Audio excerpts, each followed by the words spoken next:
આગામી દિવસોમાં યોજાનારી બીએમસી ચૂંટણી માટે ભાજપ ગુજરાતી સેલ દ્વારા તૈયારીઓ શરૂ કરી દેવામાં આવી તો બીજી તરફ ભાજપની પારંપરિક વોટ બેંક એટલે કે ગુજરાતી વોટ બેંકને ન તૂટવા દેવા માટે પણ ભાજપે લક્ષ્ય બનાવી લીધું છે। સાથે 24 ડિસેમ્બરની વડાપ્રધાન મોદીની મુંબઈમાં જાહેર રેલીને આગામી ચૂંટણીલક્ષી માનવામાં આવી રહી છે। બીએમસીની ચૂંટણી ભાજપ દ્વારા તૈયારીઓ શરૂ। ભાજપ ગુજરાતી સેલ પણ તૈયાર। ફેબ્રુઆરી 2017ના અંતમાં યોજાનાર એશિયાની સૌથી મોટી મ્યુનિસિપલ કોર્પોરેશન એટલે કે બીએમસી ચૂંટણીની તૈયારીઓ અત્યારથી શરૂ થઈ ગઈ છે। મહારાષ્ટ્ર સરકારની સહયોગી પાર્ટી શિવસેનાએ ભાજપની પારંપરિક વોટ બેંક એટલે ગુજરાતી વોટ બેંકને પોતાની તરફ ખેંચવા માટે ગુજરાતી સેલની સ્થાપના કરીને ચૂંટણી મેદાનમાં ઉતારી હતી તો ભાજપે પણ આ પગલાને ગંભીરતાથી લઈને તૈયારીઓ શરૂ કરી છે। जो शिवसेनानी ने हमारी कंपेरिजन नहीं, અમે લોકો ટક્કર માટે નથી, બંને એક જ છીએ।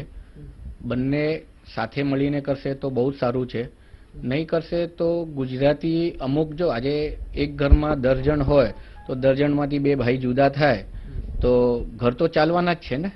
પછી કોઈક મોટો ભાઈ હશે તો મોટો ભાઈ મોટા ભાઈના હિસાબે ઘર ચલાવશે, નાનો ભાઈ નાના ભાઈના હિસાબે ઘર ચલાવશે। ચાલવાનું તો ઘર છે જ, એટલે વોટ બેંક નહીં તૂટે। વોટ બેંક એટલે એટલી બધો ફરક નહીં આવે। બીજી તરફ ગુજરાતીઓનો સૌથી મોટો વિસ્તાર ગણાતો નોર્થ મુંબઈ જિલ્લો એટલે કે દહીસરથી મલાડ સુધીનો વિસ્તાર જેમાં 42 વોર્ડનો સમાવેશ થાય છે તે વોર્ડમાં હાલ ભાજપના 4 સિટિંગ નગરસેવક છે। જો વખતે શિવસેના સાથે સમજૂતી નહીં થાય તો સૌથી વધુ બેઠકોનું વિતરણ ગુજરાતી સેલમાં કરવામાં આવશે। મેઇન મુદ્દો તો આ જ છે, કરપ્શનનો મુદ્દો છે જે બીએમસીમાં આપણે આટલા વર્ષોથી જે ચાલી રહ્યું છે કરપ્શન, એના મેઇન મુદ્દો છે। અને બીજું છે કે બીજેપીનું અમારું જે છે વિઝન છે કે એને શું છે કે આપણે વ્યક્તિગત વધુ સારી રીતે કામ કરી શકીએ આપણે। તો આજ સુધી હવે અમારી તાકાત આજે જ્યારે વધી છે તો અમે ઈચ્છીએ છીએ કે ભાઈ અમારું સત્તા આવે। નોટબંધી બાદ અનેક રાજ્યોમાં થયેલી ચૂંટણીમાં ભાજપની બેઠકોમાં વધારો થયો છે। સાથે 24 ડિસેમ્બરના રોજ વડાપ્રધાન મોદી મુંબઈમાં જાહેર સભા પણ કરી રહ્યા છે, તેને પણ ભાજપ ચૂંટણી લક્ષી માની રહ્યું છે।